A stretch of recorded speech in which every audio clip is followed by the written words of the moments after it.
জানিয়ে দিব এই মুহূর্তে পাওয়া সর্বশেষ বাংলা সংবাদ। শুরুতেই শিরোনাম। সংস্কারের নামে সময় ক্ষেপণ করলে সংস্কার আগে না সরকার, প্রশ্নটি মুখ্য হয়ে উঠতে পারে। বিজয় দিবসের আলোচনায় তারেক রহমান। এরপরেই জানাবো ভারত বাংলাদেশকে ধ্বংস করতে চায় বলে মন্তব্য মামুনুল হকের। জানিয়ে দিব ফেরত দিন হাসিনাকে, বিচার করবে বাংলাদেশ, ভারতকে হুঁশিয়ারি সার্জিস আলমের। এদিকে বিজেপির দাবি পিলখানায় আয়না ঘরের কোনো অস্তিত্ব নেই। এবং সর্বশেষ জানিয়ে দিব এবার বাংলাদেশের ভয়ে দৌড়ঝাঁপ শুরু করেছে ভারত। এতক্ষণ শুনছিলেন সংবাদ শিরোনাম, এবারে বিস্তারিত। তবে তার আগে প্রতিদিনের আপডেট বাংলা সংবাদ সবার আগে পেতে ভিডিওটিতে একটি লাইক দিয়ে চ্যানেলটি সাবস্ক্রাইব করার অনুরোধ রইল। সংস্কারের নামে সময় ক্ষেপণ করলে সংস্কার আগে না সংসার, প্রশ্নটি মুখ্য হয়ে উঠতে পারে। বিজয় দিবসের আলোচনায় তারেক রহমান। বিএনপির ভারপ্রাপ্ত চেয়ারম্যান তারেক রহমান বলেছেন, প্রায় প্রতিদিন দেশের কোনো না কোনো হাসপাতালে ডেঙ্গুতে মানুষ মারা যাচ্ছেন। হাসপাতালের চিকিৎসা খরচ যোগাতে অনেকের জীবন নাভিশ্বাস উঠেছে। এরপর পাশাপাশি দ্রব্যমূল্য লাগামহীন ঊর্ধ্বগতিতে দিশেহারা মানুষ, প্রতিদিনের সংসারের ব্যয় মেটাতে জনগণকে যুদ্ধ করতে হচ্ছে। সুতরাং জনজীবনের নিত্য দুর্ভোগ কিংবা বাজার পরিস্থিতি নিয়ন্ত্রণ না করে অন্তর্বর্তীকালীন সরকার যদি শুধু সংস্কারের নামে সময় ক্ষেপণ করে, তাহলে জনগণের কাছে সংস্কার আগে না সংসার, এর প্রশ্নটি মুখ্য হয়ে উঠতে পারে। রাজধানীর ইঞ্জিনিয়ার্স ইনস্টিটিউশনে এক আলোচনা সভায় ভার্চুয়ালি যুক্ত হয়ে প্রধান অতিথির বক্তব্যে তারেক রহমান একথা বলেন। তারেক রহমান বলেন, দুর্ভোগ মেনে নিলেও জনগণ এখনো সরকারের বিরুদ্ধে তেমন উচ্চবাচ্য করছে না, কারণ জনগণ অন্তর্বর্তীকালীন সরকারকে সফল দেখতে চায়। তবে অন্তর্বর্তীকালীন সরকার নিজেদেরকে সফল দেখতে চায় কিনা কার্যক্রমের মাধ্যমে সেটি তাদেরকেই প্রমাণ করতে হবে। তিনি বলেন, সরকার জনগণের সামনে তাদের আগামী দিনের কর্মপরিকল্পনার রোডম্যাপ ঘোষণা করলে এটি একদিকে জনগণের কাছে সরকারের স্বচ্ছতা এবং জবাবদিহিতাকেই নিশ্চিত করবে, অপরদিকে প্রশাসনিক কার্যক্রমেও গতিশীল বাড়বে। ভারত বাংলাদেশকে ধ্বংস করতে চায়। ভারত বাংলাদেশকে ধ্বংস করতে চায় বলে মন্তব্য করেছে বাংলাদেশ খেলাফত মজলিসের মহাসচিব মামুনুল হক। রাতে ব্রাহ্মণবাড়িয়ার কসবা উপজেলার বিনাউটি ইউনিয়নের সৈয়দাবাদ জামিয়া সানি ইউনুসিয়া মাদ্রাসার মাঠে এক ইসলামী মহাসম্মেলনে প্রধান অতিথির বক্তব্যে তিনি এসব কথা বলেন। এ সময় তিনি বলেন, বাংলাদেশের দুটি ইস্যু সবথেকে গুরুত্বপূর্ণ।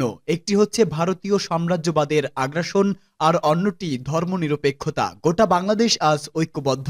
ভারতীয় আগ্রাসনকে প্রকৃত অর্থ রুখতে হলে ৭২-এর সংবিধানে ধর্মনিরপেক্ষতা, ভারতীয় নীতি বাংলার মাটি থেকে উৎখাত করে দিল্লিতে পাচার করে দিতে হবে। এটা যদি করা হয় তাহলে ইস্কন ফিস্কন দিয়ে বাংলাদেশকে কিছুই করতে পারবে না। তিনি বলেন, ভারতের এই বিষ বৃক্ষের শেকড় যদি এদেশের মধ্যে থেকে যায় তাহলে চিৎকার চেঁচামেচি করে ভারতের গোলামি থেকে মুক্তি পাবেন না। বাংলাদেশের সংবিধান থেকে ভারত থেকে আমদানি করা ধর্মনিরপেক্ষতা মতবাদ বাংলার মাটি থেকে উৎখাত করতে হবে। তিনি আরো বলেন, শেখ মুজিবুর রহমান সাহেব ১৯৭২ সালে সংবিধান তৈরি করে ইসলামী রাজনীতি নিষিদ্ধ করেন। তিনি জাতিকে যে কথা দিয়েছেন সেই ওয়াদা ভঙ্গ করে জাতির সঙ্গে বেইমানি ও বিশ্বাসঘাতকতা করেছেন। ৭১-এর চেতনা বৈষম্যহীন সমাজ ব্যবস্থা আর মানুষের মাঝে ভ্রাতৃত্বের অধিকারের লড়াই, আর ৭২ সালে সংবিধান ছিল বাংলাদেশকে ভারতের গোলামে পরিণত করা। সৈয়দাবাদ জামিয়া সানিয়া ইউনুসিয়া মাদ্রাসার অধ্যক্ষ আলহাজ আব্দুর রশিদ খানের সভাপতিত্বে ও হাফেজ ইসলামের নেতা মাওলানা কামাল উদ্দিন দায়েমির সঞ্চালনায় এই সম্মেলনে বিশেষ অতিথি হিসাবে উপস্থিত ছিলেন বাংলাদেশ হেফাজত ইসলামের মহাসচিব আলহাজ শাইয়েক সাজিদুর রহমান, যুগ্ম মহাসচিব মুফতি আজিজুল হক ইসলামাবাদী, অর্থ সম্পাদক মুফতি মনির হোসেন কাশেমি, খেলাফত মজলিসের যুগ্ম মহাসচিব মাওলানা আতাউল্লাহ আমিন প্রমুখ। ফেরত দিন শেখ হাসিনাকে, বিচার করবে বাংলাদেশ, ভারতকে হুঁশিয়ারি সার্জিস আলমের। ভারতের সঙ্গে সুসম্পর্ক রেখে চলার বার্তা দিয়েছে ইউনূসের সরকার। বিএনপির একাধিক ভারত এবং হাসিনা বিরোধী হুমকির মধ্যে এই বার্তা দিয়েছে অন্তর্বর্তী সরকার।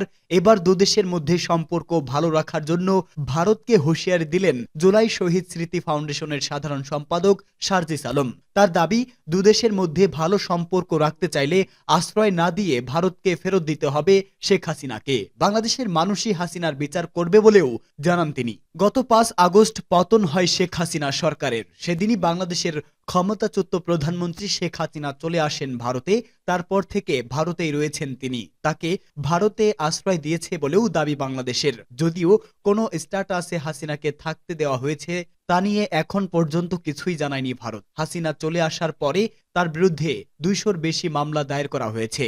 হাসিনার বিচার প্রক্রিয়া শেষ হলেই তাকে বাংলাদেশ ফেরত চাইবে বলে জানিয়েছে অন্তর্বর্তী সরকারের প্রধান উপদেষ্টা এবং বিদেশ উপদেষ্টা তৌহিদ হোসেন। ভারতে বসে হাসিনা যে বিবৃতি দিচ্ছেন সেটা তারা পছন্দ করছেন না বলেও জানিয়েছে।